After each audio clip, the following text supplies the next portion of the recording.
Então, boa tarde a todas e todos. Damos então continuidade ao nosso seminário do Procad Amazônia, Roraima, Rondônia, UF. Teremos hoje a mesa... Apagou? A mesa apagou é ótimo. A mesa apagou, obrigado. A mesa 3, do dia 24... Mireille Garcia, Eden Viana Martin, Rita Olivieri Godet. Rita, você é a nossa moderadora. Quero agradecer muito hoje a participação das colegas que estão remotamente nessa experiência para a gente que ainda é medonha, né? Embora seja medonha, porque a gente queria estar todo mundo perto no calor do abraço, é uma alegria, porque a gente pode também fazer esse encontro dessa maneira, já que o presencialmente ainda não foi possível, mas será em breve. Então... Sim. Mas, sem mais delongas, Rita, querida, a palavra é sua para fazer a moderação, apresentar seu trabalho, e depois nós temos debate na sequência, tá bom? Certo. Beleza. Então, boa tarde a todos. Eu queria, em primeiro lugar, agradecer o convite para participar desse quarto seminário PROGAD da Amazônia, cujo tema é História Literária, Circulação Literária, Análise de discursos literários e sociais, nessa mesa, que é uma mesa francesa, entre aspas, porque as pessoas, eu e minhas colegas, Mireille Garcia e Eden Viana Martin, trabalhamos nas universidades francesas, então por isso que eu digo uma mesa francesa, franco-brasileira, vamos dizer, né, reunindo 3 professoras pesquisadoras dessas universidades que eu vocês que já conhecem, já sabem, mas para quem está nos ouvindo, a Mireille Garcia, por exemplo, que é a primeira que vai apresentar o trabalho, é da Universidade Rennes II, e antes, porém, de passar a palavra à Mireille, eu queria só que nós combinássemos como vamos funcionar. Então, somos 3 participantes, a Mireille falaria primeiro, a Eden em segundo lugar, e eu terminaria. E no final, então, das apresentações, a gente abriria para algumas discussões, debates, etc. Está bem assim?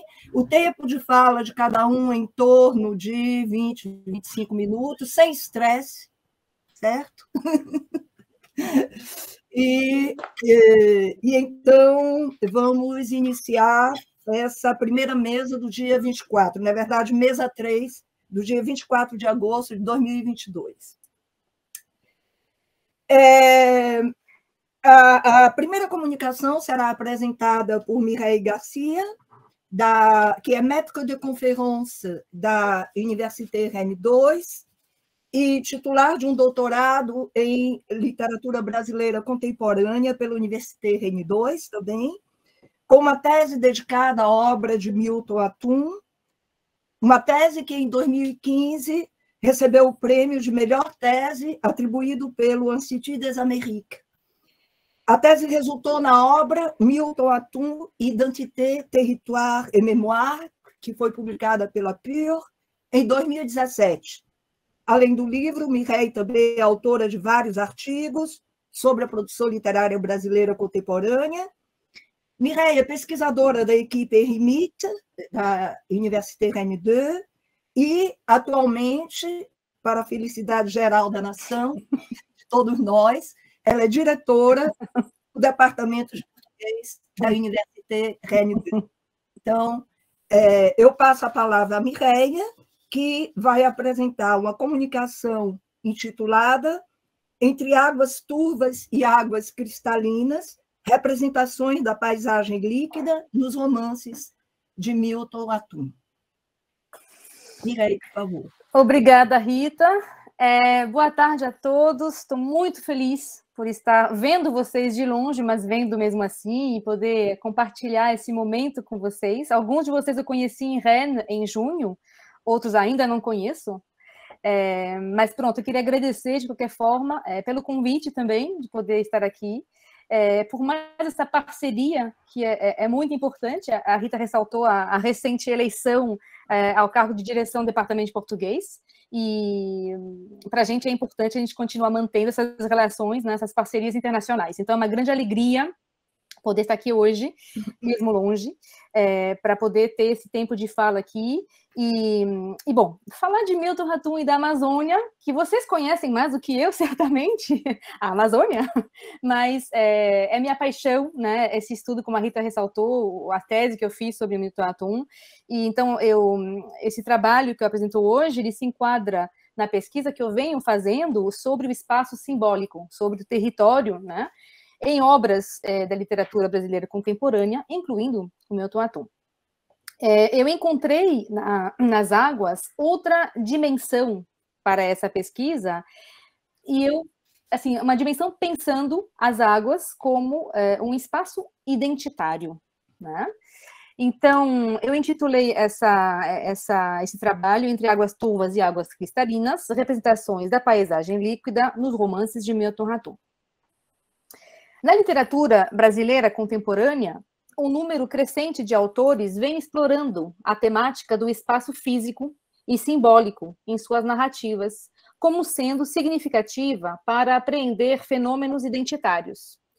Dentre eles, o romancista Milton Ratum, cuja maioria das obras assenta sua narrativa na Amazônia, nas imediações de Manaus, com seus portos e igarapés, às margens do Rio Negro e seus afluentes.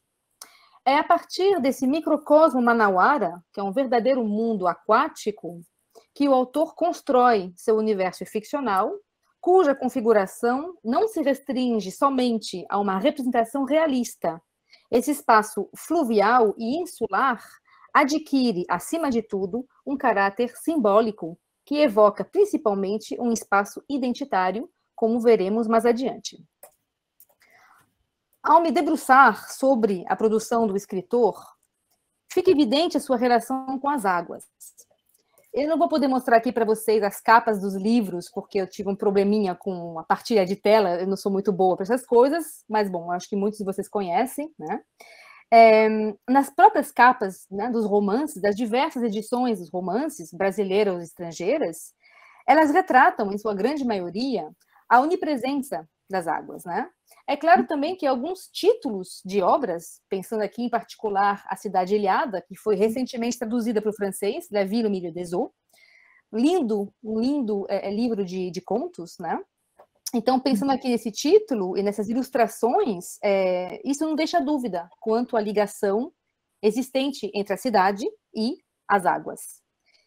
A produção mais recente do autor também não foge à regra. Eu não vou falar disso hoje, mas podemos, pelo menos, evocar isso, né, para o futuro trabalho. Essa produção mais recente, apesar de eleger um cenário fora da Amazônia, né, com o primeiro volume da trilogia, O Lugar Mais Sombrio, que se chama A Noite da Espera, esse livro também revela aqui a importância da água, mas no caso aqui da trama, é o Lago Paranoá, em Brasília, né? Então, o que parece ser, para Milton Ratum, um fascínio pela dimensão fluvial e aquática, já vem, na verdade, de outros tempos, antes mesmo do autor lançar seu primeiro romance, em 88, quando ele traduziu a obra do francês Marcel Schwab. Essa obra, La Croisade des Enfants, que foi publicado originalmente em 1896, A Cruzada das Crianças, foi reeditado agora, em 2020. E essa obra retrata a trágica travessia do Mediterrâneo rumo a Jerusalém, nos séculos 12 e 13. Então já tem esse interesse, né, das migrações, da travessia, dos barcos, das naus, dos mares, né, que o Ratum, a gente sente a ligação, né, que ele tem. Por ter passado a infância em Manaus, cerca de um dos maiores afluentes do mundo, Ratum concebe o porto e o rio como elementos uterinos que abrigam todas as nossas origens, tanto da imigração quanto das origens dos povos nativos do Amazonas. A presença do porto, do rio e da água, em geral, é, portanto, muito forte desde sempre, mesmo porque a água é, segundo ele, uma espécie de fonte primordial e mítica da literatura.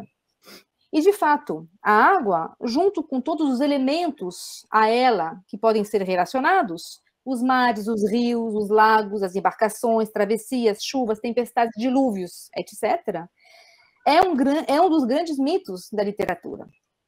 Mais do que simples paisagem, a água aparece como metáfora da vida, da morte, da passagem do tempo, da viagem, da identidade.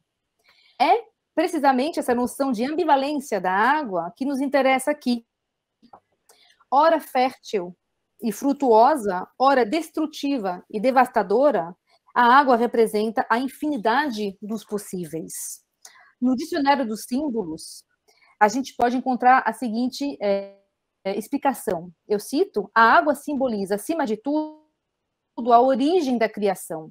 Ela é mãe e matriz. Todavia, a água, como todos os símbolos, aliás, pode ser apreendida sob dois planos rigorosamente opostos, mas nunca irredutíveis. E essa ambivalência situa-se em todos os níveis. A água é fonte de vida e fonte de morte, criadora e destrutora. Fim de citação.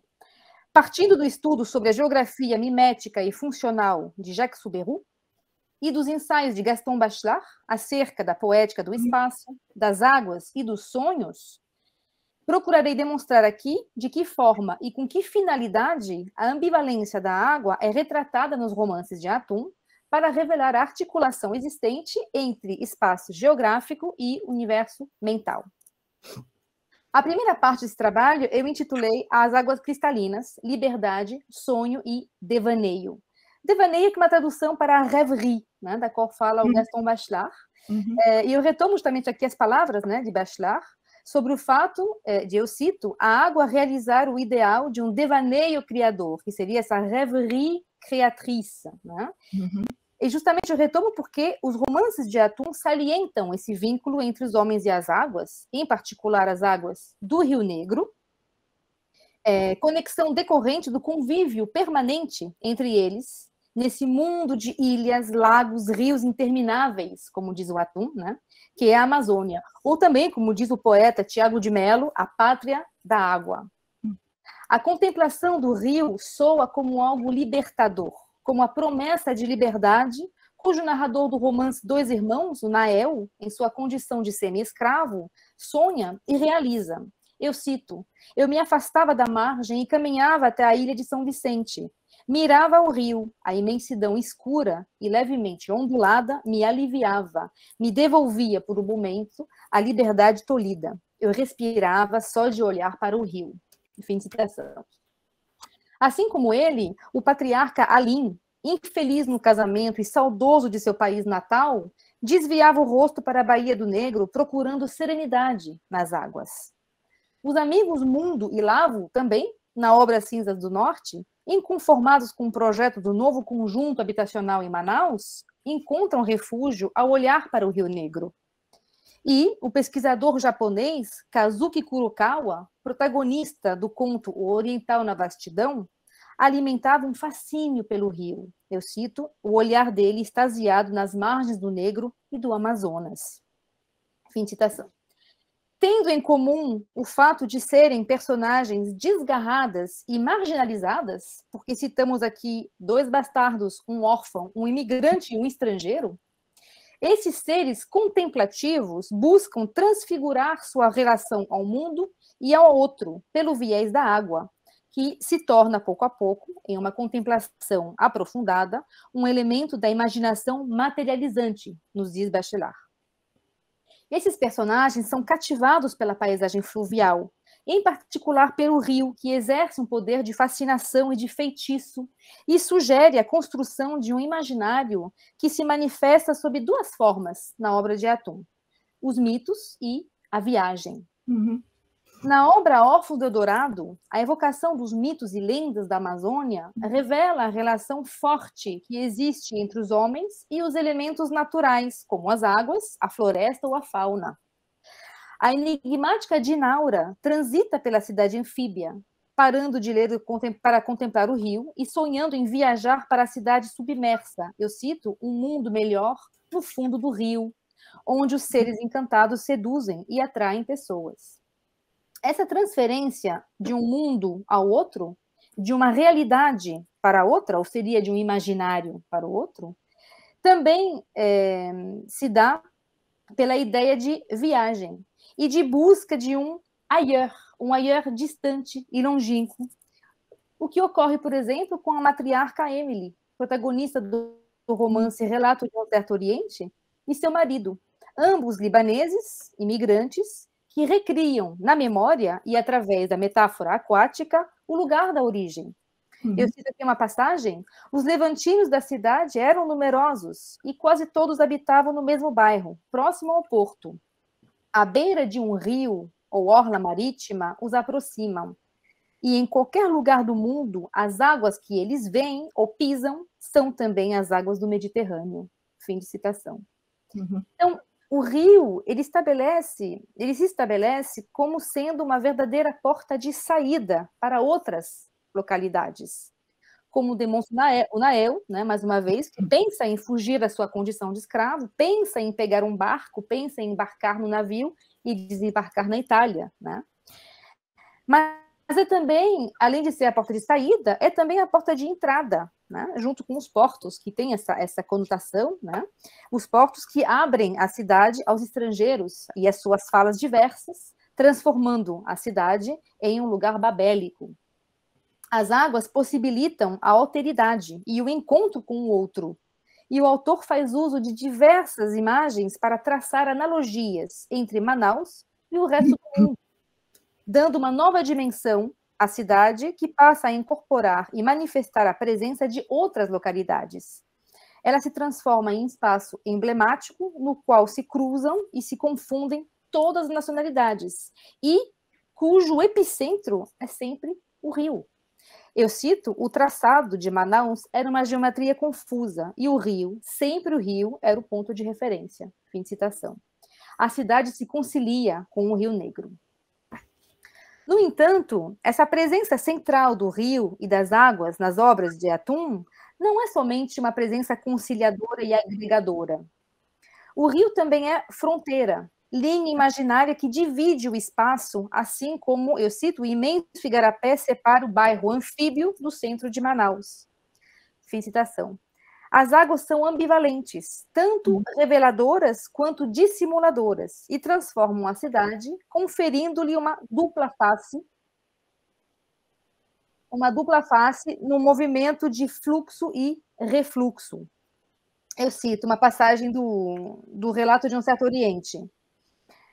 A vazante havia afastado o porto do atracadouro, e a distância vencida pelo mero caminhar revelava a imagem do horror de uma cidade que hoje desconheço. Uma praia de imundícias, carcaças apodrecidas de canoas e esqueletos de animais, ossadas que apareceram durante a vazante. Outra citação, uma mancha escura se movia lentamente nas margens do rio. Urubus, dezenas, bicavam dejetos deixados pela vazante. Um cacho de asas abriu um clarão e no meio apareceram homens e crianças maltrapilhos. Mundo falou, nossa cidade. Fim de citação. Juntando os fragmentos dispersos e encobertos, as águas destroem e reconstroem a cidade após cada refluxo da vazante, num vai e vem incessante, assumindo assim a função metafórica da passagem do tempo, das mudanças e das transformações, muitas vezes violentas e fatais. E é o que nos leva aqui à segunda parte desse trabalho, que eu intitulei As Águas Turvas e os Náufragos na Correnteza. A expansão do capitalismo, retratada nos romances de Milton Atum, que gerou o abandono das populações pobres e ribeirinhas e a devastação da cidade e da floresta, é figurada alegoricamente na imagem de águas turvas, chuvas e tempestades, correntezas e náufragos. Na enchente da maré, ruas e bairros pobres são invadidos pelas águas dos igarapés. A cidade toda se aparenta a um mundo invadido pela água. E esse sentimento é reforçado pela presença recorrente de episódios de fortes chuvas e tempestades. Eu cito, a água barrenta e suja dos igarapés e o fedor insuportável da água e das latrinas dos casebres, fim de citação, invadem a cidade depois da chuva. Presente nos momentos importantes e decisivos das tramas, a chuva e as tempestades que a acompanham, muitas vezes, oferecem um espetáculo violento e devastador, A água penetra e se alastra em todos os recantos, transformando a feição dos lugares. Uma passagem interessante aqui no relato de Certo Oriente. No horizonte despontou subitamente uma mancha acinzentada, contrastando com a lâmina d'água. Em poucos segundos, a mancha escureceu, confundiu-se com a superfície do rio. Eu teria permanecido mais tempo no cimo da praça, observando a brusca metamorfose do espaço. Tendas e barcos tentando reagir à fúria da natureza, telhados e toldos criando novas perspectivas na terra e na água. Então, essa água vai mudar a feição dos lugares, mas também transforma a feição no destino dos personagens. Por exemplo, a Domingas, que tem uma cena muito comovente no Dois Irmãos. A Domingas, que é a Cunhantã, né, do romance, ela também está na condição, né, de ser uma escrava na família, e ela resolve um dia entrar no motor e voltar para sua terra natal, né, à beira de um rio, num dos braços do Rio Negro. E ela vai enfrentar nesse motor, nesse barco, na volta, né, do passeio, ela vai enfrentar uma tempestade terrível. Tempestade que é descrita, né? A chuva inundava com vez, mais de meia hora de trovoadas, rajadas de chuva, vento, pensava que íamos naufragar, a trepidação do barco, as golfadas que vinham do rio e do céu, rio e céu pareciam uma coisa só, enfim, tem toda uma descrição muito bonita e muito forte, né? E isso vai transformar a personagem que simplesmente vai desistir de viajar, nunca mais entrou num barco, nunca mais, né, quis enfrentar essa viagem. Milton Atum declarou que a presença da chuva é muito forte na Amazônia, é muita água, né, como ele diz, e de fato é o que transparece aqui nos seus romances, que seguem o ritmo das estações, evocando, por exemplo, o temível mês de junho, que é o auge das enchentes, né? E o passar das horas, com o sino que soava com a mesma pontualidade das chuvas até o anoitecer. O autor ainda explica que a chuva é, eu cito, uma cortina, uma espécie de espelho que divide. Ela ofusca e embaça a nossa visão. Essa cortina de água seria uma espécie de divisória, que pode ser como um espelho, dar uma imagem distorcida. Mas é também um anteparo, marca a separação de dois mundos. Fim de citação. Isso se verifica na passagem final do romance Dois Irmãos, no encontro de Omar com Nael. Eu cito, o olhar cortando a chuva. E as desculpas que nunca serão verbalizadas sugerem justamente essa divisão do espaço. Universalmente considerada como sendo a representação da fertilização espiritual e material, a chuva possui uma conotação muitas vezes positiva. Mas quando associada à tempestade e ao dilúvio, adquire um valor simbólico ambivalente, tanto benéfico quanto nefasto. Ao olhar a simbologia desses elementos naturais, a chuva, a tempestade, o trovão, a gente pode ler o seguinte, eu cito, as grandes águas anunciam na Bíblia as provações. A fúria das águas é símbolo das grandes calamidades. A água pode devastar e tragar. Ela pode abarcar uma força negativa. Mas os pecados são purificados e uma nova humanidade regenerada poderá nascer. Fim de citação. Então, há ressurreição possível, mas para tanto há de haver a morte. E numerosos são também os personagens da Cidade Ilhada de Milton Atum que desaparecem, tragados pelas águas escuras e traiçoeiras do Rio Negro. É o caso de Emir, irmão de Emily, de Relatos de Certo Oriente, cujo corpo foi encontrado no fundo de um igarapé. E também da pianista amazonense, que deu vários recitais no Teatro Amazonas e que morreu afogada não muito longe do encontro das águas. Outros morrem de forma simbólica, fugindo da vida. Muita gente se esconde em solidão absoluta nas beiras de águas desertas. Como Omar, por exemplo, e a mulher, que sumiram no mundo de ilhas, lagos e rios intermináveis. Os naufrágios também são recorrentes nos romances, resultantes da fúria do céu ou das águas. A alegoria do destino, os naufrágios do barco Fé em Deus, na obra Cinzas do Norte, e o cargueiro Eldorado, na novela Órfão do Eldorado, vão literalmente transfigurar a vida do Lavo, que vai se tornar órfão, e também o futuro de Arminto, cuja existência dependia daquela embarcação. Então, são seres que são marginalizados e à deriva, e eles próprios acabam por se converter em náufragos, no sentido figurado. Por exemplo, o alemão também, Dorner, do Relato de um Certo Oriente, que é, eu cito, chamado de náufrago enigmático que o acaso havia lançado à confluência de dois grandes rios. Fim de citação. Ou ainda o pai dos gêmeos, Alim, dito um náufrago agarrado a um tronco, longe das margens do rio, arrastado pela correnteza para o remanso do fim. Fim de citação. Portanto, não há dúvida aqui que a sina dos protagonistas está atrelada ao rio e às águas, que traduzem seu estado de espírito, exercendo, por vezes, a função de espelho. Segundo o Bachelard, inclusive, ele diz: a água realiza o ideal de um devaneio criador, porque ela possui o que podemos chamar de absoluto do reflexo. De fato, tudo indica que o reflexo é mais real do que o real, porque ele é mais puro. Dessa forma, a água, pelo viés de seus reflexos, desdobra o mundo, desdobra as coisas.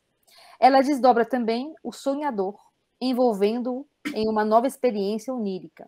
Fim de citação. A partir aqui dessa noção de dupla visão, que é muito interessante, né? A gente não pode deixar de pensar naquele peixe maravilhoso que eu descobri nessa leitura, né, do Atum, que ele cita na obra Cidade Ilhada, que é o peixe tralhoto, né, que vem no conto A Casa Ilhada. O peixe tralhoto, eu cito, com seus olhos divididos, vê ao mesmo tempo o nosso mundo e o outro, aquático e submerso.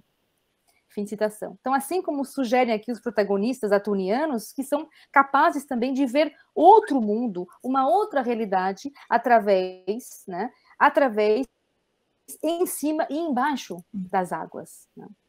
Então, já concluindo, ao elaborar aqui conexões e correlações entre as águas e os protagonistas dos seus diversos romances, Milton Atum nos fornece a chave para repensar a identidade. Na propensão ao outro e ao ailleurs, pelo viés da representação de um espaço fluvial e aquático, as personagens trazem um olhar novo sobre o mundo e uma outra maneira de se relacionar com ele. Cristalinas ou turvas, calmas ou tempestuosas, as águas são ambivalentes e revelam a dicotomia existente entre o puro e o impuro, o dentro, o fora, o íntimo, o outro, o nacional, o estrangeiro, funcionando dessa maneira como elemento-chave das tramas que conduz o leitor a compreender de que maneira esta paisagem líquida traduz uma concepção do mundo e da identidade. Assim, Milton Atum sugere a arte do mimetismo em sua escrita, onde a busca do si e a percepção do mundo se fazem numa eterna travessia de águas serenas e indômitas. Muito obrigada. Muito obrigada, Mireille, por essa bela comunicação na qual você destaca a onipresença das águas na obra do Milton Atum e a sua ambivalência. Espero que a gente tenha algum tempinho depois para abrir a discussão. Muito obrigada. Obrigada. Então, eu passo agora a palavra à minha colega Eden Viana Martin, da Universidade de Pau e de Pays de la Dour. A Eden é professora agrégée e doutora do Departamento de Letras da Université de Pau e de Pays de la Dour desde o início dos anos 2000. Ela é membro da equipe Sujet, Représentation, Société, do Laboratório Alter. Seus principais temas de pesquisa: literatura francesa dos séculos 20 e 21, que sua tese de doutorado foi sobre Georgenet, literatura contemporânea e marginalidade das formas, literatura e artes, intermedialidades. No momento, ela realiza um pós-doutorado na Universidade Fluminense, Federal Fluminense, com Elizabeth Ramos, a professora Elizabeth Ramos, sobre a recepção da obra de Genet no Brasil. O título do seu projeto, Jean Genet no Brasil, uma herança engajada que se relaciona, não é, com a comunicação, então, que ela vai apresentar aqui para nós neste momento. Muito obrigada, Eden. Circulações cênicas, Jean Genet no Brasil, uma herança engajada, né? É o título da comunicação. Muito obrigada, Rita, pela apresentação. Vou tentar aqui partilhar com vocês a minha apresentação. Vamos ver se vai dar certo.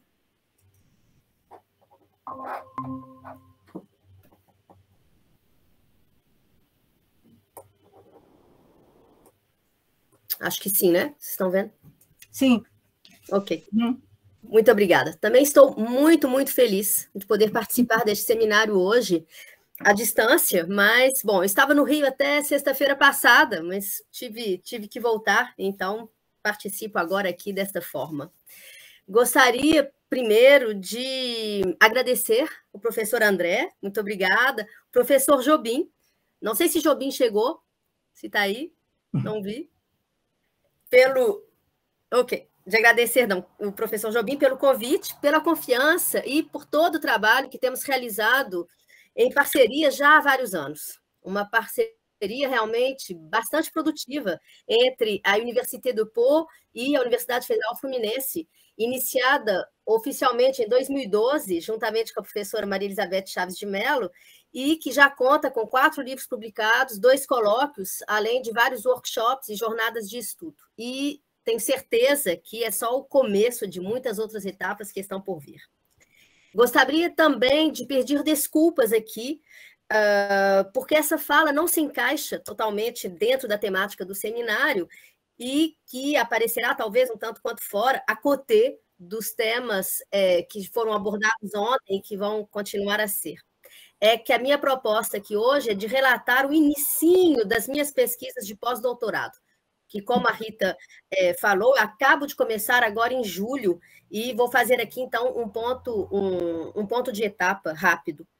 Eu trabalho sobre os romances de Jean Genet há muito tempo, então defendi minha tese no início dos anos 2000 sobre as vias transgressivas nos 5 primeiros romances de Genet, e agora vou trabalhar sobre a recepção da obra de Genet no Brasil e, mais particularmente, sobre a obra teatral do Genet. Por quê? Porque em 2011 eu me deparei com um material muito interessante na Biblioteca Setorial do Centro de Letras e Artes da Unirio, de programas e traduções de obras, de peças do Genet, desculpa, e só que naquela época eu não tinha tempo, não pude, me deparei com esse material na véspera de voltar para a França, então não consegui fazer. Depois fui para Moçambique, trabalhei lá alguns anos, e só agora é que voltei para ter um pouco de tempo para trabalhar sobre esse material. Então, é isso. Por enquanto, estou no início dos levantamentos. Estive no Rio agora, durante 2 semanas, e pude consultar o material da biblioteca, assim como alguns documentos na Biblioteca Nacional.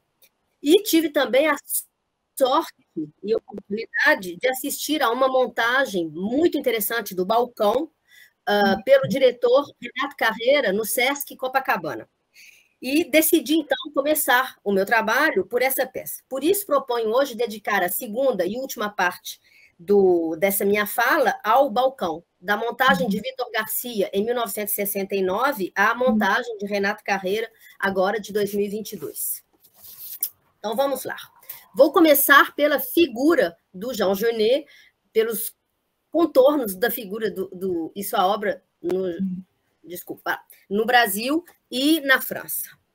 O jornalista Justino Martins começa, assim, sua introdução à primeira publicação no Brasil, esta aqui, do Diário de um Ladrão, na coleção Maldita, da Record Editora, em 1968. Cito: a Praça da Bastilha, em Paris, é um ponto de atração atávico para os criminosos. como o cemitério de Pantin, onde os gangsters costumam se enterrar mutuamente, em funerais secretos, depois dos seus ajustes de contas nas tardes de chuva. Através da porta de vidro de um café miserável, Jean Genet olhava os paralelepípedos mal cobertos de neve. Destacava-se ali, em pedras escuras, o traçado dos antigos muros da prisão de Voltaire e do Máscara de Ferro. Adiante, os carrosséis de um parque de diversões e as árvores esqueléticas de um boulevard justificavam a pintura eriçada de Bernard Buffet. Podemos observar a importância aqui para o jornalista de desenhar, de descrever com minúcia um cenário macabro, perigoso, criando assim de imediato uma tonalidade realmente sulfurosa para o texto que vai seguir.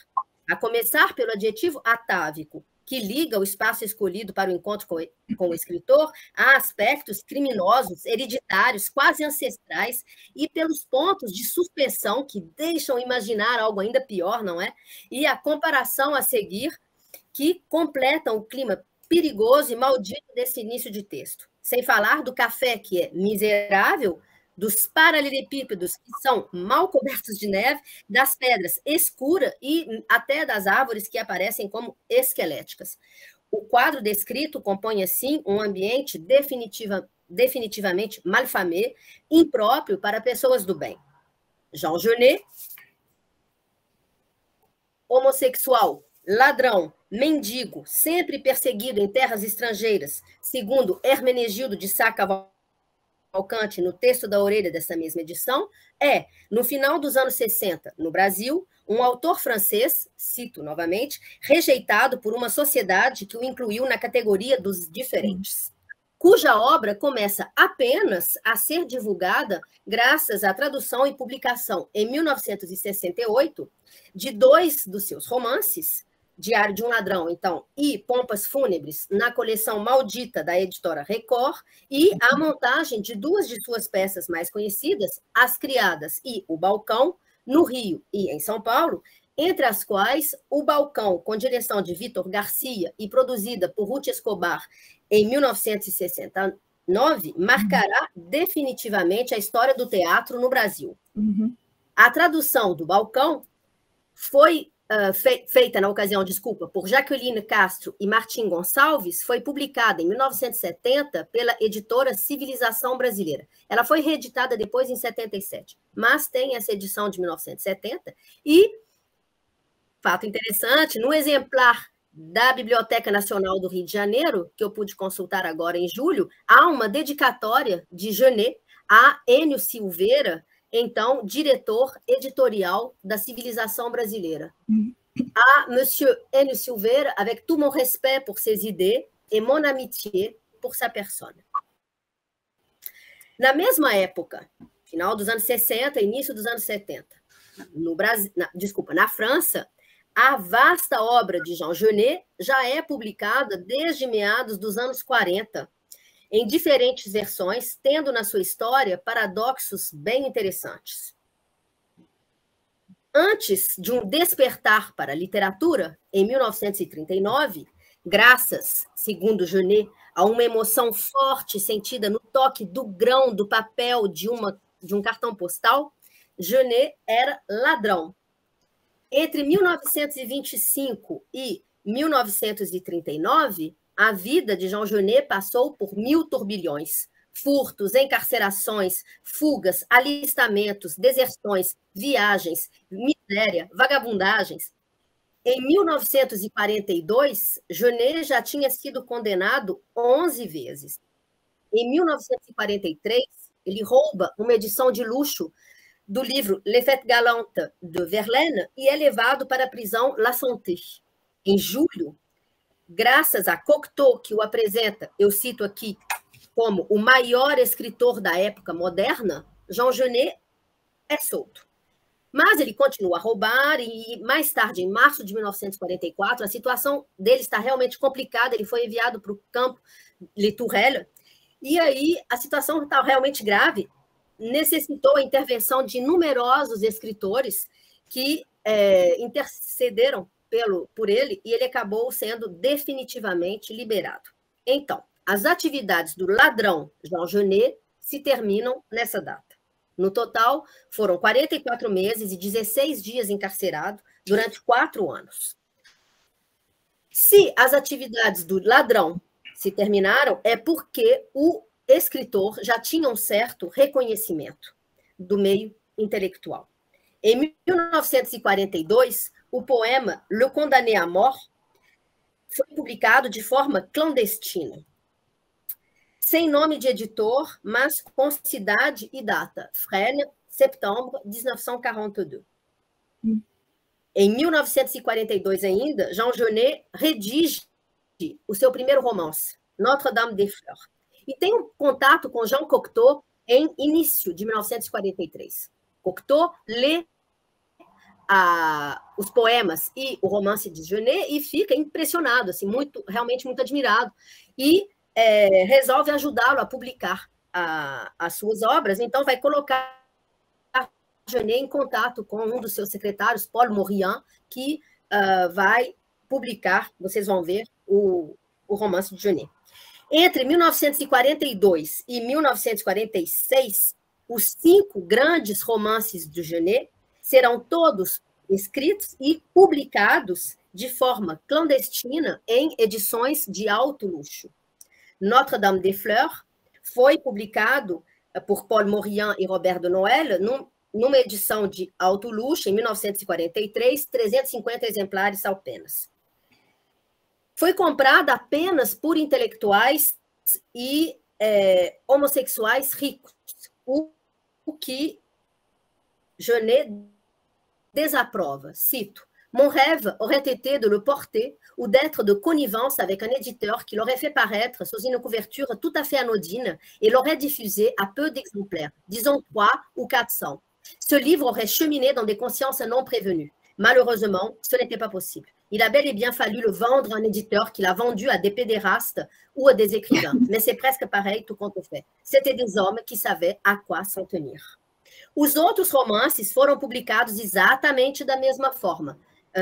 Miracle de la Rose, em 1946, são edições realmente muito, muito belas. Pompe Funèbre, 1947, 495 exemplares. Querelle de Brest, a mais bela de todas, publicada em 1947, numa edição de grande luxo, com 29 desenhos de Jean Cocteau. E Journal du Voleur, em 1948, pelas edições Esquirá.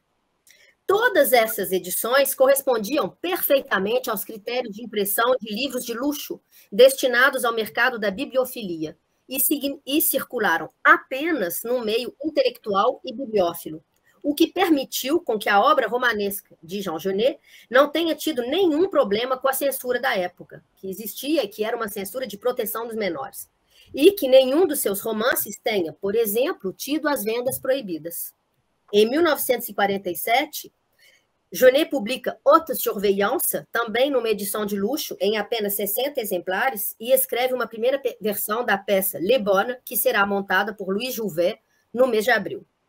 Em 1948, trabalha na redação da peça Splendides, na criação do ballet Adam Miroir, e sonha com cinema. Sempre foi um grande sonho de Jean Genet, mas ele realizou apenas um curta-metragem em 1950, Un Chant d'Amour. Então, essa foi uma primeira intensa fase criativa. Em 1951, Gallimard propõe a Genet a publicação da sua obra completa na Collection Blanche. Sua obra seria, enfim, publicada em versões comuns, com um número bem maior de exemplares, e seria acessível a todos. Mas, para isso, o editor pediu a Genet que ele polisse um pouco seus romances, que cortasse algumas passagens obscenas. Genet não somente aceitou, como cortou páginas e páginas e páginas. O editor Robert Gallimard teria até protestado perante tantos cortes. Ainda hoje, existem versões diferentes de cada romance do Jean Genet, segundo a edição escolhida. O leitor tem um texto que varia, já que Genet, depois dessa grande edição censurada, aceitou com que Pompe Funèbre e Querelle de Brest, por exemplo, fossem republicados na forma integral da edição original. Jean Genet, mais uma vez, ia à contracorrente. construindo ou destruindo uma lenda de escritor diferente. Agora, aquele que aceita a censura imposta e que vai além, construindo uma obra nova em reconstrução, deixando um labirinto para os leitores e pesquisadores. Entre diferentes variantes publicadas e republicadas, manuscritos colagem e múltiplas versões de todas as suas peças de teatro, a reescritura faz parte integrante do seu processo de criação. Então, após essa primeira fase criativa e o primeiro livro das suas obras completas, que na verdade é um livro de Jean-Paul Sartre, já que o prefácio que Gallimard pediu para o Sartre escrever sobre Genet faz mais de 500 páginas e que foi um livro completo, Genet observa como uma pausa que ele considera como uma longa e dolorosa meditação. Ao sair deste período de silêncio, Genet vai se dedicar inteiramente ao teatro e às artes, numa segunda fase de sua vida de escritor, com a redação de várias versões, criação e publicação das suas 3 grandes peças, Le Balcon, Les Nègres, Les Paravents, e de vários outros textos sobre arte. Suas peças são, então, montadas por alguns dos maiores nomes do teatro internacional do século XX. Louis Jouvet, Peter Zadek, Tania Balachova, Roger Blanc, Jean-Marie Serrault, Peter Brook, Victor Garcia, mais tarde Patrice Chéreau e vários outros. Mas, no final dos anos 60, Genet já não escreve mais nem romances, nem peças de teatro. Durante a década de 70 e início de 80, Jean Genet, que é, na França, um autor que tem a sua obra completa publicada e republicada por grandes editores, que não é mais um marginal sem lugar na sociedade, mas que continua, porém, a ter um estilo de vida en marge, é um homem que age e que viaja, que, segundo ele, se met à disposition dos movimentos revolucionários e das grandes causas. Em 1983, ele diz: Pour aller vite, je vous dirais que j'ai été tout de suite vers les gens qui m'ont demandé d'intervenir. Les Panthères Noires sont venus à Paris et m'ont demandé d'aller aux États-Unis. Ce que j'ai fait immédiatement. Ce sont les Palestiniens qui m'ont demandé d'aller en Jordanie il y a 10 ans. C'est Leila Chaïd qui m'a demandé d'aller à Beyrouth il y a 1 an. Donc, je me suis mis à disposition. No final dos anos 60, quando a sua obra começa a ser publicada no Brasil e que observamos até um fenômeno, uma moda balcão no Rio e São Paulo, o teatro já parece estar bem longe de Jean Genet. Adrien Larocha fala de uma terceira e última fase na vida do escritor, que vai de 68 a 86, onde Genet queria se dedicar ao mundo real. Cito: Quand j'ai terminé l'écriture, j'avais 34 ou 35 ans, mais c'était du rêve. J'avais écrit en prison. Une fois libre, j'étais perdu. Et je me suis retrouvé réellement et dans le monde réel qu'avec ces 2 mouvements révolutionnaires, les Panthères et les Palestiniens. Et alors, je me soumettais au monde réel. J'agissais en fonction du monde réel et plus en fonction du monde grammatical. É também no final dos anos 60, ou melhor, em 1970, que a atriz e produtora Ruth Escobar convida 1969, desculpa, convida o diretor argentino Vítor Garcia para montar o Balcão no seu teatro em São Paulo. Newton de Souza explica: no Brasil de 1969, submetido à atuação esmagadora da censura, era um verdadeiro ato de coragem trazer um texto que denunciasse de tal forma assintosa os mecanismos de manutenção do poder e estabelecesse uma comparação entre o capitalismo e a cafetinagem. O texto tinha profunda atualidade naquele período pós-AI-5. O jogo de espelhos de Genet acabava sendo um pálido reflexo de uma realidade como a do revolucionário Carlos Marighella, metralhado sob o comando do chefe de polícia, Sérgio Paranhos Fleury, em 4 de novembro de 69, em São Paulo, pouco antes da estreia do Balcão. A trama criada por Genet em 1956 encontrava uma terrível tradução na realidade brasileira. O reflexo entre texto e atualidade política da época parecia tal que, no dia 5 de maio de 1970, Nilda Maria, a atriz que fazia o papel da revolucionária Chantal, não compareceu ao teatro porque tinha sido presa. O espetáculo começou sem ela e, no início do segundo ato, quando era necessário que a atriz entrasse em cena, Ruth Escobar anunciou no microfone que Nilda Maria, cito, fora presa e estava incomunicável, e que sua cena seria suspensa do espetáculo até a sua libertação. Fim de citação. A realidade da repressão da época invadiu, assim, a casa de ilusões de Madame Irma imaginada por Vitor Garcia, acentuando os contornos insurgentes do texto e do espetáculo. Algumas semanas após a prisão de Nilda Maria, Jean Genet desembarca em São Paulo. Disponível à disposição dos movimentos revolucionários, Genet aceita o convite de Ruth Escobar, assiste a uma representação do Balcão, visita Nilda Maria no presídio Tiradentes, se pronuncia veementemente contra a selvageria das ditaduras durante uma visita a Maria do Carmo Sodré, esposa do governador de São Paulo. Foi também no Brasil que Genet escreveu a introdução de Soledad Brother, as cartas de prisão de George Jackson, que é a sua reflexão mais importante sobre a questão racial na América. A imprensa brasileira, Jean Genet declarou: odeio teatro. E avisou a Ruth Escobar que, nas suas declarações, se restringiria a falar de política e jamais de teatro. Mas que, cito Genet, como no Brasil existe censura, ele preferia não falar nada.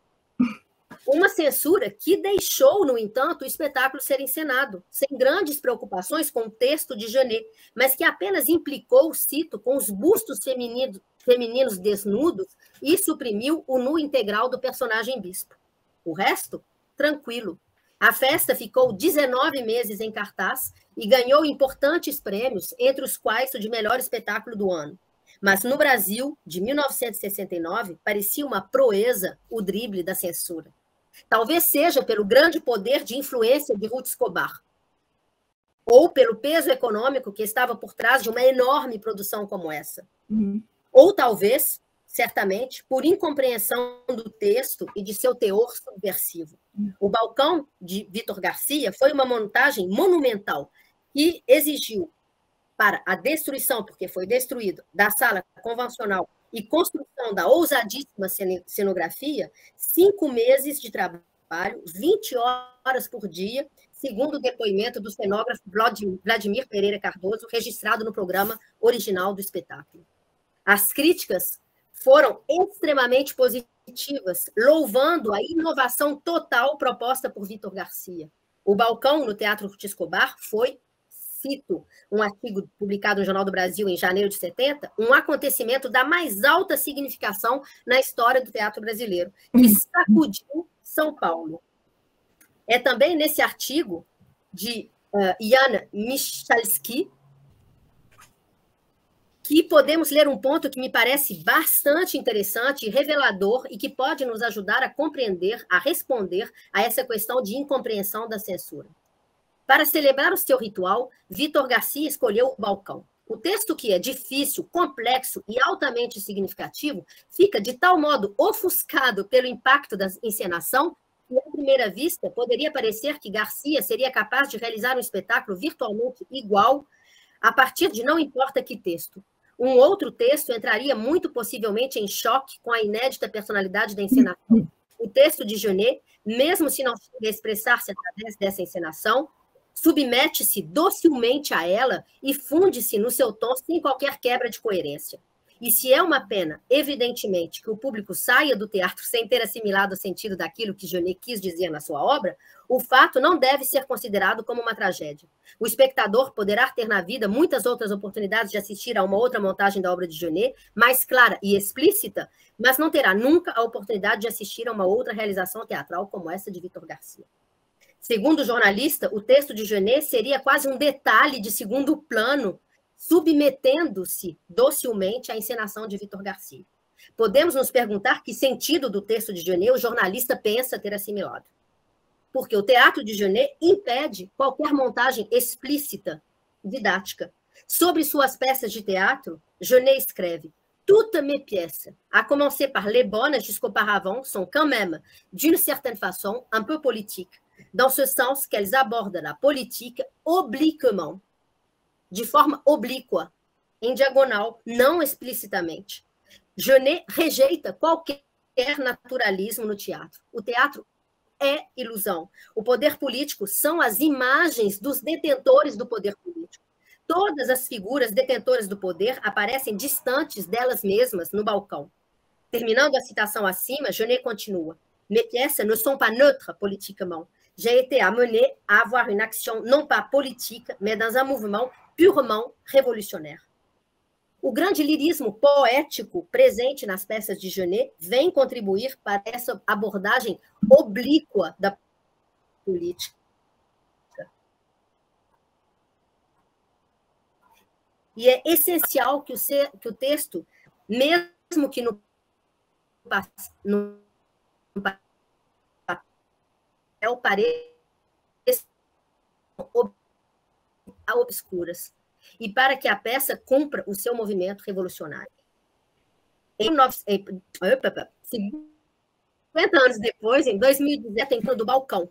Interessante, ele me disse assim, montei esse projeto porque eu queria montar um clássico do teatro. Então, um clássico maldito, Jean Genet, com uma nova tradução feita por Ângela Leite Lopes. Mas veio a pandemia, e em 2019, o diretor imaginou uma montagem virtual, não da peça, mas do processo de trabalho da equipe. 12 apresentações live foram feitas onde cada ator, em direto de sua casa, compunha os quadros de um espetáculo híbrido, numa grande atualização do texto de Genet, que ganhava corpo com o testemunho de cada ator. E também com os detalhes escolhidos por cada um para deixar uma marca do hoje, como, por exemplo, um recorte de Fora Bolsonaro, que aparece dentro de uma Bíblia folheada pelo ator Yumo Apurinan. Agora, em 2022, a peça O Balcão estreou realmente no Sesc Copacabana no mês de julho. O título do artigo da Folha de São Paulo é explícito. Montagem carioca de O Balcão remói o Brasil de Bolsonaro por meio do sexo. Mais uma vez, a peça de Genet chega num momento sombrio. E podemos somente projetar nas figuras decadentes em bordel de Madame Irma personagens e episódios sórdidos do Brasil atual. O texto retraduzido por Ângela Leite Lopes é contundente e é dito pelos atores de forma implacável. O público não perde nenhuma palavra. Ao contrário, o texto soa e ecoa inelutavelmente. A montagem faz escolhas que explicitam a relação com as nossas atualidades, mas de forma inteligente e bela, nunca evidente demais. A começar por um jogo no chão, o losango da bandeira brasileira, mas também pelo hino da independência entoado pelos atores, ou pela atuação de Iveson Raineiro como general, aqui no chão, e pelo ator indígena Yumo Apurinan, que faz a personagem-chave de Chantal. Chantal Yumo, personagem ponte que deixa o bordel para se dedicar à revolução, na montagem de Renato Carreira, aquele que vai nos lembrar dos massacres do povo indígena, dos massacres das minorias e da nossa miserável situação atual e da necessidade absoluta da revolta e do ato revolucionário que é o teatro, a poesia, a arte, e que passa aqui, em 2022, pela montagem do Balcão de Jean Genet. Muito obrigada. Muito obrigada. Muito obrigada, Eden Viana Martin, por essa excelente comunicação também, trazendo para a gente toda a atualidade de um escritor maldito, não somente pela sua biografia, mas, sobretudo, eu considero, né, pela sua obra, né, pelo caráter transgressor da sua obra. Né? Então, muito obrigada. Bom, agora eu passo a palavra para mim mesma, e eu mesmo me apresento. Então, atualmente eu sou professora emérita titular de literatura brasileira da Universidade Rennes II, sou membro honorário do Institut Universitaire de France. Meus principais eixos, eu diria meu principal eixo de pesquisa, se constrói em torno das representações identitárias e, a partir de um momento, nessas representações identitárias, eu comecei a me interessar mais pela questão da poética da alteridade, e que foi o caminho, né, que me conduziu a estudar a produção indígena contemporânea, as representações, primeiro, dos indígenas na literatura contemporânea brasileira e quebequense, e depois a própria produção indígena contemporânea. Atualmente, eu dou prosseguimento a um projeto que foi laureado em 2013 pelo Institut Universitaire de France, intitulado Alteridade Ameríndia e Topologia Imaginária do Espaço do Continente Americano, mas, evidentemente, não faço só isso, me interesso por muitas outras temáticas e da produção literária brasileira, né, mas também sempre aberta a uma perspectiva comparada com literaturas de língua francesa, não somente também. Bom, paro por aqui. E, então, hoje o trabalho que eu vou apresentar é uma leitura da última coletânea poética de Sony Fersek, que está presente nesse seminário, que eu gostaria muito de conhecer pessoalmente. Um dia a gente vai se conhecer, Sony, né? Mas eu só conheço através das letras, não é através da poesia, sobretudo, o que é uma forma também privilegiada de conhecimento, né? Então,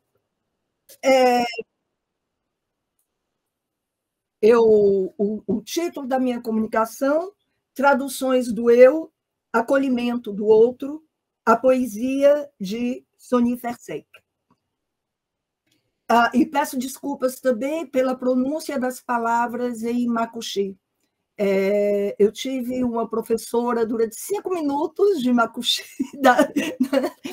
que tentou me orientar, Ananda, obrigada, Ananda, mas eu sou um pouquinho de ordoreia. Então, peço desculpas pela pronúncia das palavras em makushi. Então, só para mostrar para vocês, não sei se dá para... Sim, né? Essa é a coletânea, né, de poemas, Weilame, Mulheres que Fazem Sol, publicada agora em 2022. Então, em Mulheres que Fazem Sol, os poemas de Sony Fersek e as ilustrações que reproduzem os bordados da artista makushi Georgina Sarmento compõem uma coreografia arrebatadora, insólita e exuberante, de letras, cores, línguas e grafismos, para erigir uma poética de vida, fusionada às poéticas orais makushi. Sony Fersek, jovem escritora de origem makushi, cofundadora da editora Way, junto com Devair Fiorotti, primeira editora independente de Roraima. Ela é formada em letras, ela tem mestrado em letras pela Universidade Federal de Roraima e também é atualmente professora substituta do Instituto Isiquirã de Formação Superior da mesma universidade. Ela publicou 3 coletâneas de poemas, né? A primeira delas, Pouco Verbo, de 2013, a segunda, em 2020, Movejo, e a atual, né, a última publicação, então, Weilame, Mulheres que Fazem Sol. Então, eu vou me deter numa leitura dessa terceira coletânea, então, Mulheres que Fazem Sol. Nesse texto, nesse conjunto de poemas, o ato de escrever reveste-se do sentido de adesão simbólica ao universo do imaginário coletivo makushi, inserindo o corpo-território no espaço da memória cultural, entoando cantos de cura, de resiliência e de ressurgência identitária. Escrever como um ato ritualístico de identificação e abertura ao outro. Escrever para criar uma relação íntima com o outro, para reconhecer-se no outro, instaurando uma relação de intimidade vivida pelo corpo, que se traduz pelo sentimento de estar em casa no outro, être chez soi dans l'autre, eu estou citando Hegel aqui. Na esfera íntima desse movimento de tornar-se outro, de traduzir-se em muitos outros, a alteridade cessa de ser percebida como adversidade. O poema brota desse espaço intervalar e relacional, lugar de habitabilidade do eu poético e deslocamento, consciente do fato de que, cito, subjetivar-se e pôr-se frente a um outro. Subjetivar-se seria outrar-se. E aqui eu estou citando Maria Silvia Martins, na obra O Poder das Palavras. A alquimia ramboldiana do verbo, que hospeda um outro acolhendo-o. O outro sou eu. Reputo a beleza misteriosa e impactante da imaginação criadora de Sony Fersek, a consciência que a autora possui da linguagem como processo de subjetivação e de estabelecimento de relação. Assim, se a origem dos cantos, poemas de Fersek encontra-se na incorporação de registros poéticos, metafóricos, imagéticos, inspirados na cosmogonia macuxi, o eu poético os integra à sua própria subjetividade, dedicando-se a uma operação de tradução, entendida como uma transformação estética e dinâmica, contribuindo, dessa maneira, ao processo de metamorfose ao qual as narrativas míticas estão sujeitas. Compartilha experiências herdadas da matéria indígena ancestral, afirmando a consciência do pertencimento e o desejo do reencontro que impulsionam o caminho da autorreconstrução ontológica, paralelamente ao da reconstrução identitária ameríndia. Este é o caminho escolhido por Sony Fersek para inserir no contexto atual do movimento de renascimento das culturas dos povos originários. A singularidade na expressão da reterritorialização simbólica que a escrita instaura, alia-se à densa carga emocional que transparece na evocação lírica do eu trespassado pelos sentimentos de amor e de dor. A conjugação das dimensões individual e coletiva do amor, da dor e do desejo explora uma intimidade relacional, instaurando a tensão entre identidade e alteridade, encenada no poema Cassana Lendi, e eu cito: meu corpo, eu, vem vindo como enfeite, como gente, como bicho, vem vindo. Fim de citação. O texto recria o pandom do urubu-rei, Cassaná, se refere ao urubu-rei, né? Uma das narrativas míticas que representam a convivência e a interdependência de todos os seres humanos e não humanos. A linguagem do poema é concebida no intervalo entre a perspectiva do coletivo e do indivíduo, correspondendo ao princípio de subjetivação do objeto que a arte, na visão de Eduardo Viveiros de Castro, comunga com o xamanismo. Leia os poemas de Sony Fersek como uma espécie de ritual xamânico, que permite o acesso às visões oníricas, às imagens complexas que articulam o visível e o invisível. Um ritual canibalístico, na medida em que absorve e se impregna dos elementos para transformá-los, recorrendo ao poder encantatório da linguagem. O eu poético, nutrindo-se da matéria mitológica macuxi, invoca sonhos, visões, profecias, objetos rituais, mitos, plantas, peixes, pássaros, elementos da natureza, reencarnando a tradição através do resgate das imagens identitárias da comunidade. Ao mesmo tempo, reatualiza essas imagens na sua dicção original e híbrida, colocando em diálogo o imaginário das línguas. Percorre dessa maneira, sem abdicar de suas origens das Américas, as obras enraizadas em sua herança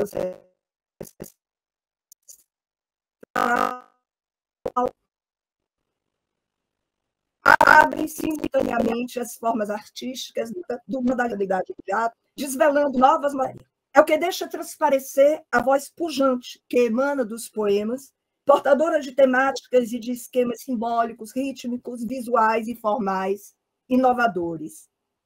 Alimenta-se da cosmogonia macuxi, que se manifesta nas artes orais dos cantos tradicionais indígenas, Erém e Pachimara, nas palavras encantadas de cura, Tarém, nas narrativas orais, Planton.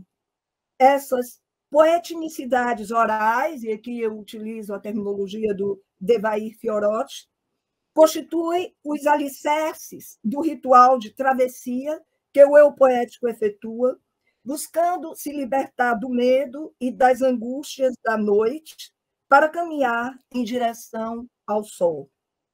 Na poesia de Fersek, ecoa as artes indígenas, as artes verbais indígenas do Circo Roraima. Nesse ritual de passagem em direção à luz, que a poesia de Fersek instaura, a reconstrução da subjetividade do eu poético recorre à identificação com as filhas de Wei, as mulheres que fazem sol, simbologia que aponta para o caráter terapêutico da escrita. Cito: meu lugar junto às irmãs, a Wei, assim me aguardo, te aguardo, envia. O poema Grande Reencontro. Escrever para tirar da palavra vida, para renascer pela palavra, cantar para não morrer.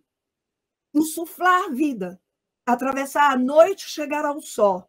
Essa é a proposta da poética de vida, abraçada pela autora, onde o fim anuncia o recomeço, de acordo com a apreensão cíclica do tempo, um dos fundamentos cosmológicos comum a vários povos originários, como aponta o historiador da etnia huroniana, George Siwi. A vida é circular e o círculo é o gerador da energia dos seres. Articulado a esse princípio e em sintonia com produções de outras escritoras ameríndias, e aí eu trabalhei com várias escritoras ameríndias, algumas delas vocês encontram artigos reunidos no livro Vozes de Mulheres Ameríndias, na literatura, e está acesso disponível no site da editora. Então, articulada a esse princípio, em sintonia com produções de outras escritoras ameríndias, o poema Pebe, não sei se pronuncio certo, que significa vagina, na língua macuxi, reflete a onipresença do arquétipo feminino, remetendo à imagem primordial da criação da vida.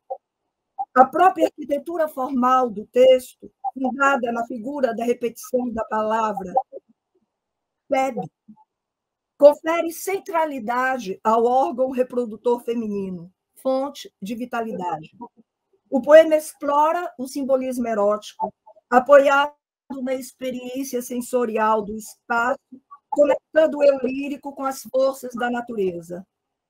Pebe, tirar do canto do voo e da pluma, o pouso, o sexo. O poema resulta da transfiguração poética de um tarém, que são palavras encantadas de cura, né? Que, neste caso, inspira-se em uma reza que, chamando vagina de mulher, pede proteção para o pai da criança quando este tem de voltar a trabalhar. E eu cito um trabalho do Fiorotti. Cito o Devair. Enquanto a fonte, a vagina, está ainda de resguardo, enquanto está perto o bebê, vou trabalhar. Fim de citação. Nota-se que a reapropriação poética da memória do território geocultural dos ancestrais não se realiza pela simples representação objetiva de seus componentes, mas pela reconfiguração do material etnológico e linguístico, fomentando novos sentidos. Esse processo de tradução poética resulta do cruzamento de olhares heterogêneos sobre o mundo, engendrando uma reflexão sobre a própria natureza discursiva da poesia, tendência que se manifesta em vários poemas. Cito: hoje já não me meço pelo espelho, teço minha própria canção, que canto do alto de minha garganta partida, repleta de silêncios e pássaros vazios. Fim de citação. O caráter metapoético da poesia de Fessek interroga os limites da linguagem na sua complexa tarefa de trasladar e criar novos significados a partir de um olhar que se situa na encruzilhada de sistemas culturais. Cito: alcançar com as mãos o útero da terra, percorrer com os dedos a linguagem da terra, a fala das pedras, os grãos da voz que a água calenta, tirar do pó o mistério da existência, matéria mesma das mãos nas mãos, das mães do barro, cogno. Fim de citação. A nota de pé de página que acompanha o texto, além de traduzir palavras da língua macuxi integradas ao poema, esclarece o significado cultural de cogno. Cito: vovó barro, que permite às mulheres aéreas saberem seus conhecimentos e mistérios quando na hora certa. Fim de citação. O poema apropria-se da cosmogonia macuxi, ensinando o processo de transmissão transgeracional da memória cultural. Cito: decoram as cantigas que encantam de carinho as netas das netas que virão a seguir. Fim de citação. Adere aos princípios do universo cosmogônico macuxi, abraçando a concepção do círculo sagrado da vida e repercutindo narrativas etiológicas, dotando a terra de corpo, inteligência e espírito. Cito: afagar entre os dedos o barro que arredonda as formas das gentes da vida. Fim de citação.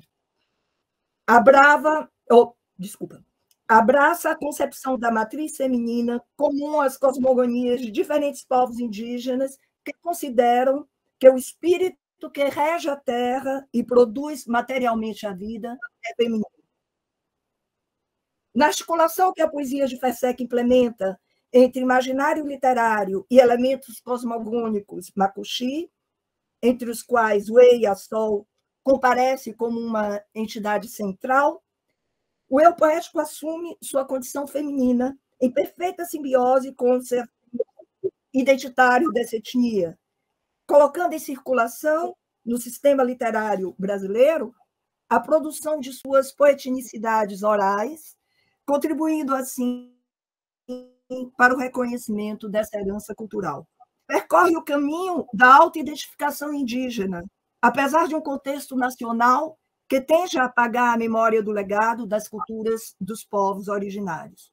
Os 3 últimos poemas da coletânea, intitulados Índia Macuxi, Roraima, e o derradeiro poema sem título, fecham o ciclo dessa travessia que conduz o eu poético ao reencontro com o outro, assumindo seu tom de terra. Cito: assim, dessa terra, filha, mãe, irmã, tia, compartilho a veia, o nome, a valentia, faço deles tintura da minha poesia. Fim de citação. O percurso de autorreconstrução ontológica e antropológica, semelhante ao assumido por outras vozes de mulheres escritoras ameríndias, que na contemporaneidade reconfiguram os sistemas literários e os imaginários das Américas, enreda elementos da autohistória e da história coletiva, entrelaça aspectos da etnicidade com questões que entendo como um espaço político de resistência. Trabalho um pouco sobre esse conceito no livro Vozes de Mulheres Ameríndias. A figuração das mulheres indígenas no magnífico poema que as homenageia ilustra bem esse procedimento. O texto as projeta como mulheres capazes de reverter o lugar da invisibilidade, reverter a sujeição e o silêncio ao qual a sociedade nacional, que a sociedade nacional lhes impõe, fazendo-as emergir como sujeitos aptos a metamorfosear sua condição de precariedade em força primordial de transformação. Cito: toda aquela que faz silêncio guarda o intocável. Assim permanecemos, tecendo a vida como a fibra de um ornamento, uma língua de fumaça que só diz palavras de cura, afiando a lâmina pela terra, em luta. Nós, mulheres infinitas. Fim de citação. As imagens alimentam a dimensão tópica, simbolizando na cura das feridas a libertação da herança da colonização. O prazer proporcionado pela minha experiência de leitura de Weilman, Mulheres que Fazem Só, procede, sobretudo, do trabalho de deslocamento de significados linguísticos, culturais e imaginários, que tem a ver com uma certa ideia barthiana de como esplendor de uma revolução permanente de linguagem. E eu reencontro essa revolução permanente de linguagem nos poemas de Sony Fersek. Os poemas de Sony Fersek recusam o lugar comum, as fórmulas feitas, a retórica repisada. Buscam, na interação com o intertexto oral das narrativas, cantos, rezas tradicionais e mitos macuxi, reinterpretar o enigma de seus significados em constante processo transformacional, contrariamente à perspectiva que imobiliza a memória cultural indígena no passado ancestral. Instauram um espaço de refundação identitária, marcado pelo processo de descolonização da subjetividade, aderido a uma poética da relação que abraça a complexidade de uma concepção rizomática da identidade, na perspectiva de Glisson, tensionando as diversidades culturais. Uma poética do entrelugar, como já assinalara Devair Fiorotti, e eu cito o Devair, de uma mulher com características indígenas e parte de sua origem indígena, que necessita se localizar em um mundo de não índios. Fim de citação. A relação dinâmica entre oralidade e escritura amplia-se com o diálogo intersemiótico entabulado com as belas e desconcertantes ilustrações de Georgina Sarmento, além de tirar proveito da tensão oriunda da miscigenação linguística entre o português e a língua macuxi. Resulta desse processo híbrido de escritura um imaginário plástico denso, complexo e surpreendentemente belo, que se empenha em desvelar o inefável. Poética de vida, que investe na recriação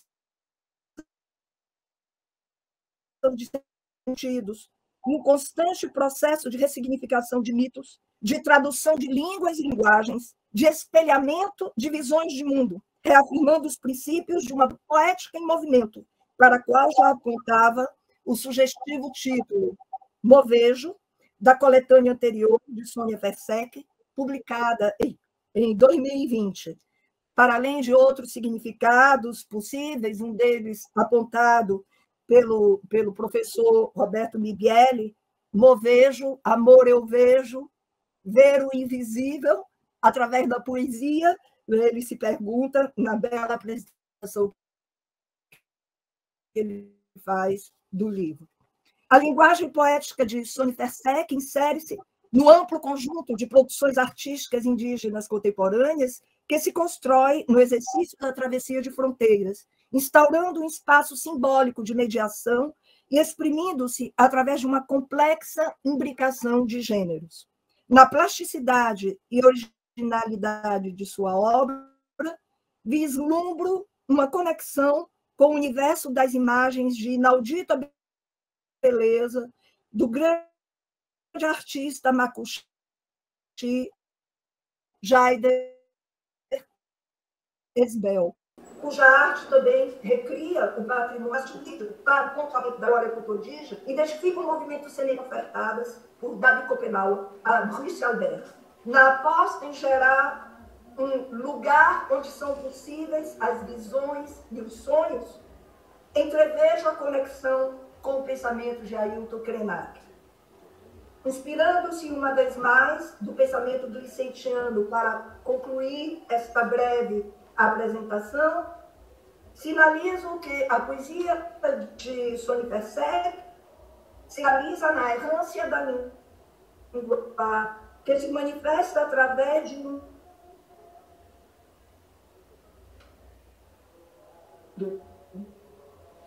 que se forma no diálogo com outras línguas e imaginários. A vida pulsa, surpreende e ilumina caminhos abertos à interculturalidade nos poemas reunidos em Mulheres que Fazem Sol, de autoria da neta de Wei. Obrigada.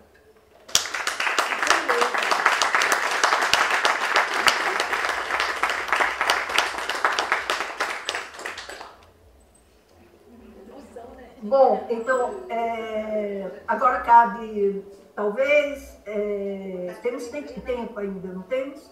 Um tempinho? Sim, sim. Para algumas trocas, se houver... Eu vou ficar aqui para conduzir o microfone para aqueles que tiverem perguntas, Rita, tá bom? Certo. Fazemos assim, então o Mibiele já está aqui voluntariamente com a mão, já vou passar a palavra a ele. Bom, boa tarde a todos. Eu tenho 3 perguntas diferentes, uma para Mireille, uma para Eden e outra para Rita. Ok? Então vamos lá. Como eu elaborei as perguntas aqui no celular enquanto vocês falavam por falta de papel e caneta, elas não estão exatamente bem elaboradas, mas vamos tentar fazer com que elas sejam inteligíveis. Mireille, pensando Ratum como um escritor pós-moderno ou de uma modernidade líquida, né?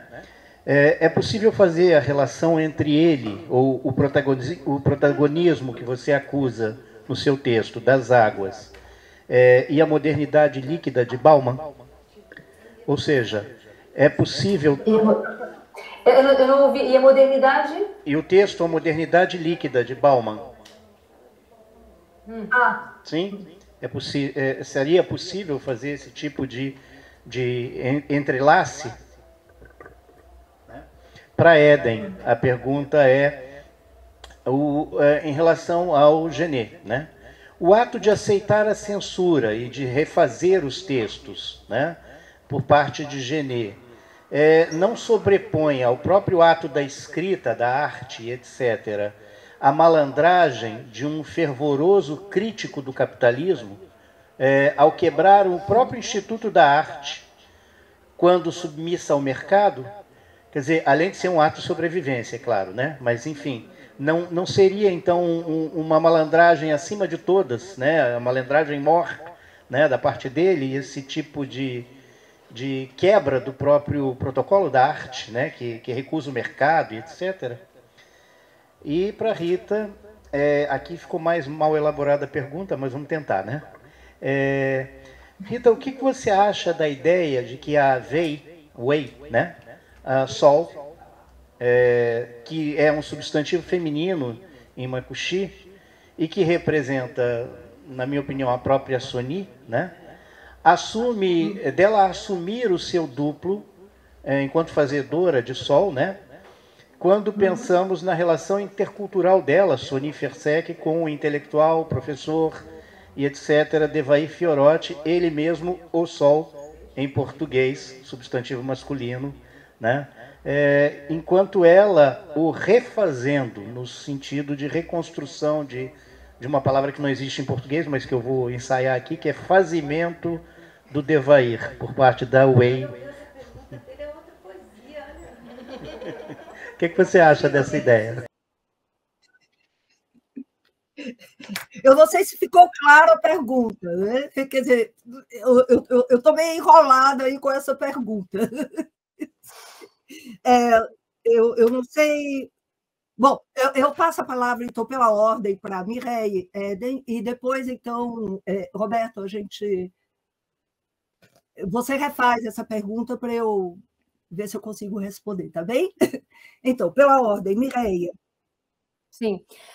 Eu também não estou muito à vontade com a sua pergunta, não, Mibiele, porque, na verdade, esse conceito, né, de modernidade líquida é um conceito interessante. Eu não conheço o suficiente para poder realmente dizer, né? Eu não trabalhei, eu não estudei, né, a fundo, mas eu acho que, de uma maneira bem geral, tá? Para tentar, ao menos, responder, se a minha memória é boa, se eu conheço, né, do que eu conheço pouco, desse conceito, na verdade, tem essa ligação com a contemporaneidade, né? Com a globalização.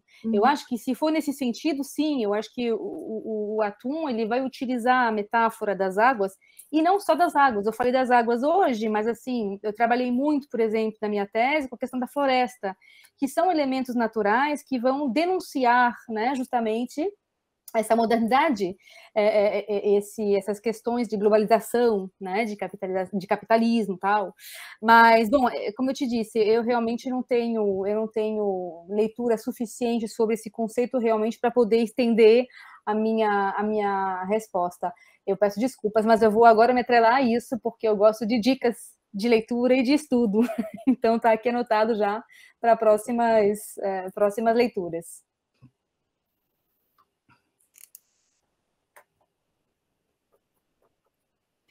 Sou eu? Sim, sim.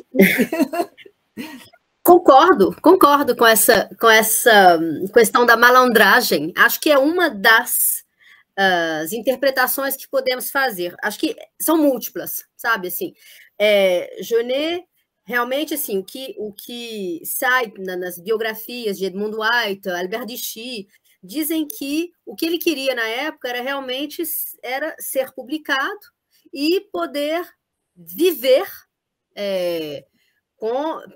pela sua literatura, através da sua literatura. Então, ele aceita a proposta de Gallimard para censurar as suas obras de forma, aparentemente, sem problemas, realmente, e ele vai também... durante esse período, assim, ele assinava um contrato com um editor, mudava o nome do texto, vendia para outro o que estava no maior valor, sabe como assim, né? Então tem essa coisa realmente do Genet, num ato de malandragem e de também assim de realmente ser um autor que parece, não sei se essa palavra vai caber bem, despregado, sabe, assim, da sua obra, de alguma forma, não é? Ao mesmo tempo, o que eu disse também, essa reconstrução, reescritura, Genet procede a essa forma de escrever e reescrever, cortar, montar, até o final da sua vida. Eu tive a oportunidade de consultar manuscritos de Genet na Bibliothèque Nationale de France, e é impressionante, assim, como realmente eram pedaços de papel colados, são realmente colagens, né, de textos que parecem em movimento de alguma forma. E só para terminar, a censura que eu acho o retrabalho que eu acho mais interessante de todos foi o que foi feito no Diário de um Ladrão, no Journal du Voleur, porque ele cortou trechos e acrescentou algumas notas de pé de página, assim, e algumas vão fazer um clin d'œil, sabe, assim, para o texto que já não existe mais, como se estivesse convidando o leitor ou o pesquisador a ir procurar os outros textos que ficaram perdidos. Obrigada. Então, Roberto, eu só queria entender sua pergunta. A pergunta que você faz é no sentido de afirmar que a Sony é uma mulher fazedora de sol, é isso?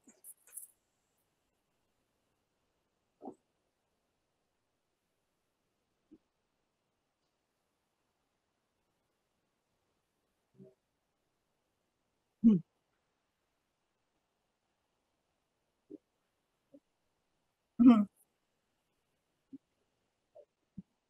Sim, certo. Sim, certo. Vei feminino, não é? Wei ou vei, eu hesito. Eu ouço wei, mas não sei se é assim a pronúncia, né? Sim, quer dizer,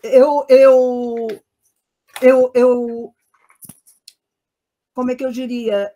Eu não me atrevo a fazer considerações no nível biográfico. Em termos poéticos, sim, não tem nenhuma dúvida. Não é? A poesia de Sony Pesek traz essa força da renovação, não é? Traz essa força de renascer, né, depois da catástrofe, né? De ter a condição de reconstruir mundos, tanto o mundo íntimo, né, quanto mundo, a sociabilidade, né, o caráter da sociabilidade do mundo. Então, nesse sentido, sim, no sentido de reconstrução, no sentido de parir mundos também, né? Parir mundos. Porque o que me chama muita atenção, o que me chamou muita atenção na leitura dos poemas de Sony foi esse caráter, a originalidade das imagens, né? A originalidade da linguagem, né? São expressões únicas, são imagens únicas, desconcertantes também, e daí vem a beleza, né? Porque quer dizer, para mim, a poesia está em algo que é inattendu, né? Quer dizer, o texto, para mim, ele é poético quando a gente não espera dele ler aquelas imagens, quando a gente não espera que ele nos toque daquela maneira que ele nos toca, né? É a surpresa do texto, né? E ela trabalha isso muito bem, mas trabalha refazendo essas linguagens no plural, né? Tanto as tradições, as verbais, machuxi, mas não só, né? E trazendo e construindo alguma coisa de novo a partir da sua própria contribuição, né? Da sua própria criação literária. Nesse sentido, sim, a autora Sony Pesek é uma autora que cria sóis no plural, né? É uma fazedora de sol. É uma poesia de resistência, mas é uma poesia também que aposta na renovação, que aposta na reconstrução, né? Então, e através de imagens absolutamente originais e belas, né? E tudo isso conta uma história que é uma história que perpassa, evidentemente, a experiência do indivíduo, mas que perpassa a experiência, né, da história de uma coletividade, né? Não sei se respondi, Roberto, mas nesse sentido que eu encaro Fazedora de Sol. Temos mais uma questões. imagem linda, né? Rita, temos mais questões, tá? Vou passar aqui. Olá, boa tarde. Muito obrigada pelas apresentações maravilhosas. Eu gostaria de tecer um comentário sobre a apresentação da professora Mireille. Parabéns pela apresentação, professora, que foi maravilhosa e, para mim, especial, pois trabalhei com Milton Ratum em minha dissertação de mestrado, sob a orientação do professor Roberto Mibielli, e analisei, em Dois Irmãos, a constituição do espaço manauara, mostrando, por exemplo, a simbologia do quartinho de madeira de Domingas, lá no fundo do quintal, Inael, né? Que aponta, né, para uma denúncia da exploração, já que ela trabalhava de domingo a domingo, sem receber nada em troca, ou seja, era explorada sexualmente, né? Enfim, o quartinho simbolizando o lugar do marginalizado. E no decorrer da sua apresentação me veio uma ideia Será que as águas da chuva e dos rios, numa visão geral, além de simbolizarem uma renovação, ressurreição, também podem simbolizar um choro de angústia, uma crítica à constituição histórica no contexto manauara, como, por exemplo, a exploração indígena, os prejuízos causados em decorrência da ditadura militar e crises econômicas? Sim. Desculpa, qual é seu nome? É Ana Paula. Ana Paula, ok. Muito obrigada, Ana Paula, pela pergunta. Sim, completamente, eu concordo completamente. Eu acho que a questão desse quartinho na obra Dois Irmãos, né, que inclusive é o espaço que é o espaço que vai ficar, né, para o narrador. Nauel acaba herdando desse espaço. Ele diz, né, o meu lugar. A herança dele foi essa, né? De fato, é um lugar do marginalizado. E eu acho que, assim como esse lugar, existem lugares nessa obra e em todas as obras do Atum que são realmente simbólicos, que carregam, né, em si uma imagem, um recado muito forte.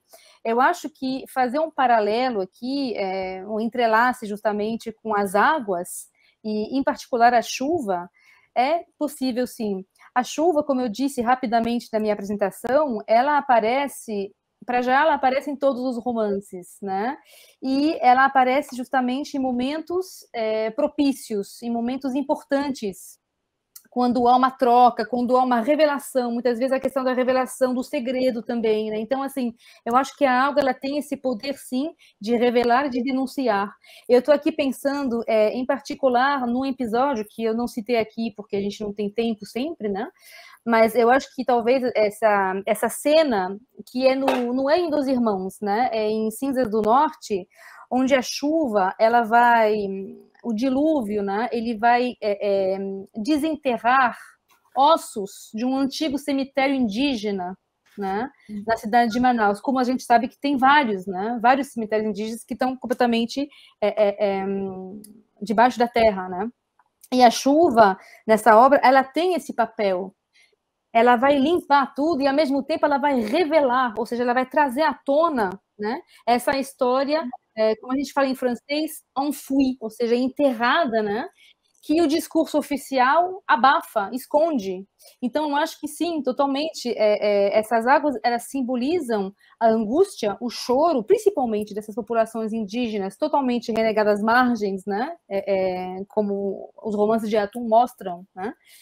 E é também uma forma de denunciar, uma forma de criticar esse esquecimento dessas populações, e não só, né, as populações, a questão, enfim, eu acho que tem várias coisas que poderiam ser retratadas, de fato, vários sofrimentos pelo viés das águas, não só a chuva, mas, assim, a enxurrada, o rio, né, o rio que corre, as ondas, os rios tumultuosos, as águas pretas, encardidas, sujas, escuras, assustadoras, enfim, há todo né, uma simbologia atrás, com certeza, daria para entrelaçar isso daí.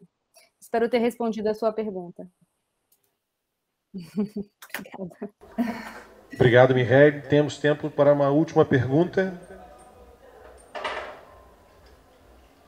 Não, então eu gostaria de fazer apenas, não é exatamente uma pergunta, Éden, mas um diálogo com você muito breve. Não sei se você tomou conhecimento, já que você está estudando a recepção do Jean Genet no Brasil, e esse episódio da montagem do balcão de 69, lá provocado pela Ruth Escobar, acabou de sair em dezembro de 2020, a biografia da Ruth Escobar, chamada Metade é Verdade, do Álvaro Machado. Não sei se você já teve acesso, né? Que ali seguramente está registrada essa passagem importante. Então, na verdade, é uma interrupção muito breve. Sim, eu acabei de comprar e acabei de ler agora o Metade é Verdade. E tem realmente umas partes muito interessantes sobre a montagem do balcão, preciosas. Beleza. Então tá bom, era essa brevíssima interlocução. Rita, devolvo a palavra a você então para a gente encerrar essa mesa, fazer um breve intervalo. Okay. Uma pena que vocês não vão estar aqui com a gente com café, né? Mas em outro momento isso vai acontecer. Então, mais uma vez, primeiro agradeço às colegas que participaram da mesa, né, comigo, foi um prazer ouvir vocês, a gente poder trocar um pouquinho. Agradeço, sobretudo, os colegas que estão aí ouvindo, acompanhando, e as perguntas que nos foram dirigidas, e espero que vocês prossigam com esse belo simpósio e que da próxima vez possamos todos estar juntos, estarmos juntos, né? Mas juntos mesmo. De verdade. Sem telinha, né? Sem a mediação da telinha. Né? Então, uma boa mesa para vocês. Obrigada. Muito obrigada a todos. Obrigada, gente. Prazer em revê-los. Tchau. Tchau, tchau. Tchau.